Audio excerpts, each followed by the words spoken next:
Good day everyone! Welcome back to Mommy V's Garden.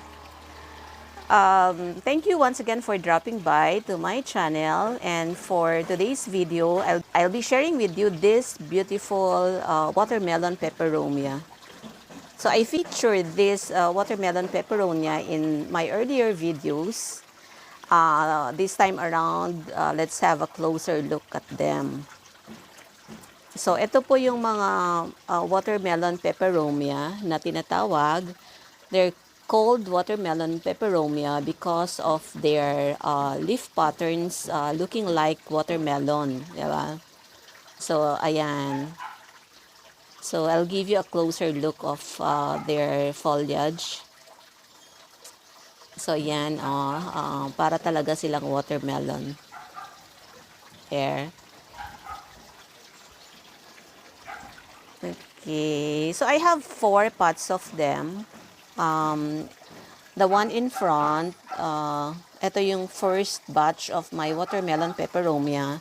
And I bought these two from an online seller. And that time, they only have like 3 to 4 small leaves each. And bless the pot, I bought them for, I think, 170 pesos each. And the last two, or these two at the back, these are the pasalubong brought by my son from Baguio. So ito mas mura niyang nabili. He managed to buy them only for 100 pesos each. Pero that time, if you will recall my video, they are only showing, I think, mga 3 to 4 leaves. 3 to 4 small leaves. So there. So just to give you a brief background about peperomia. Watermelon peperomia is a species of flowering plant in the family Peperaceae. I don't know if I pronounced that correctly. They said species of flowering plant. I'm not sure really if they bear flowers, so maybe we'll see if this actually bear flowers. And they are said to be native to northern South America like Bolivia, Brazil, Ecuador, and Venezuela. Oh, imported. Imported pala yung lahi nila. Okay, so what I'm planning to do today is to do propagation, because I've noticed that there are leaves that are not really looking well, and some of the petioles are actually drooping. And tapos, yan, this one, may butas yung kanyang dahon. So I want to cut this off from the main plant and propagate them. Yan. So the propagation method that we will use is very simple. So before we start, I'll share with you the things that I've prepared. Of course, we have the pot where we will plant the cuttings later on. So the soil is a combination of vermicast, rice hull, and regular garden soil. There. Then we'll need this cutter.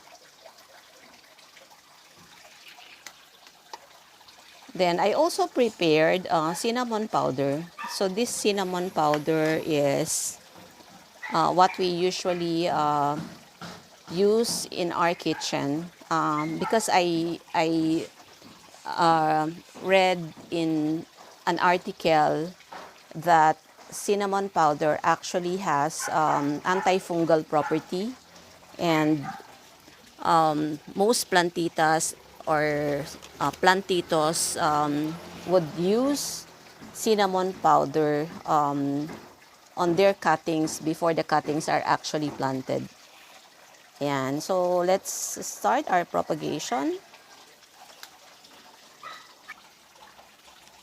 The first step really is to look for the leaves or the petioles that you want to cut. So in this case, I will cut this leaf off.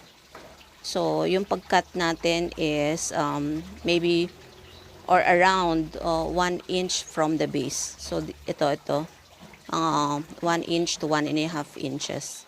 So yan. So we have our first cutting.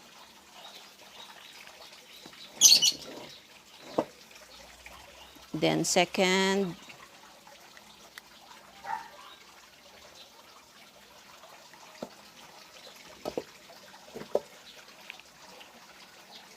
this one,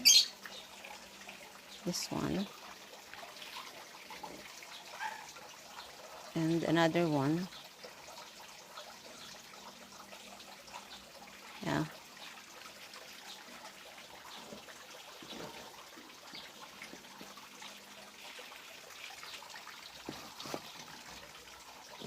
Then on to the other part, I want to cut this off. Then this one. Okay. So I cut 5 leaves in total.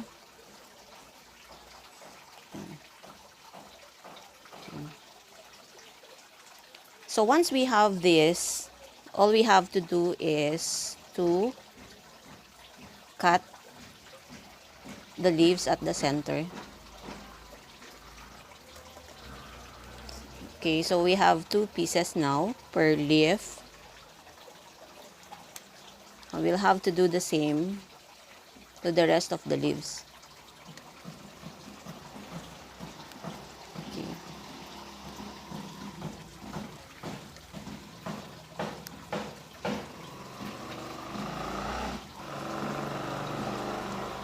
For those who have been watching my videos, you will notice that I do propagation a lot, because propagation is one of the easiest and most practical way of growing your plants. So very practical, because you don't need to spend a lot buying new plants to grow them, but instead make use of the existing plants that you have and just do propagation. So that will cost very little. So once we are done cutting the leaves into halves, we will dip them on our cinnamon powder like this. There.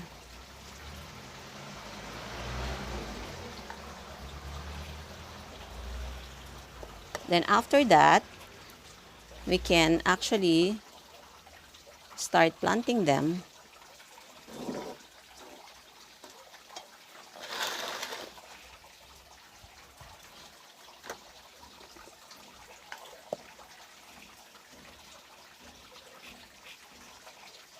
So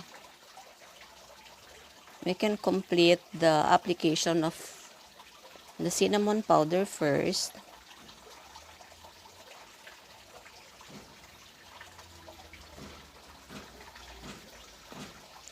The cinnamon powder thing is optional. It's really up to you, because sometimes I do not also do this, but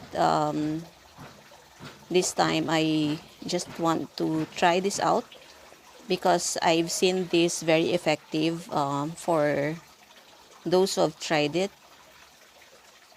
So there is no harm in trying.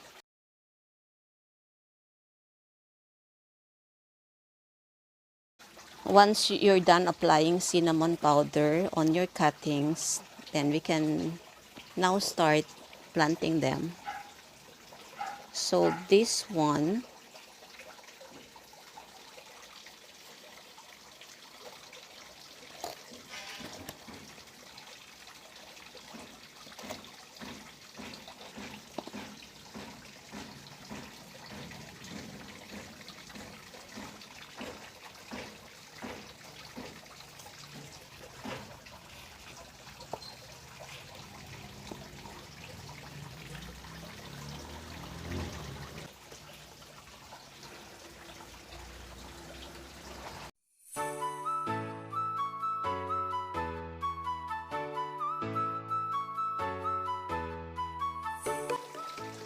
Actually, you can also plant them in clear cups individually, but I wanted to make use of this rectangular plastic pot instead.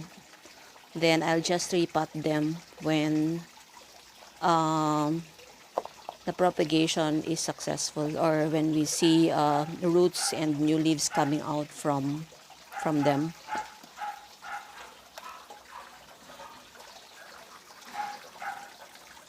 There. So I will not water them because the soil is a bit moist still, and I'll just put them in a shaded area for now.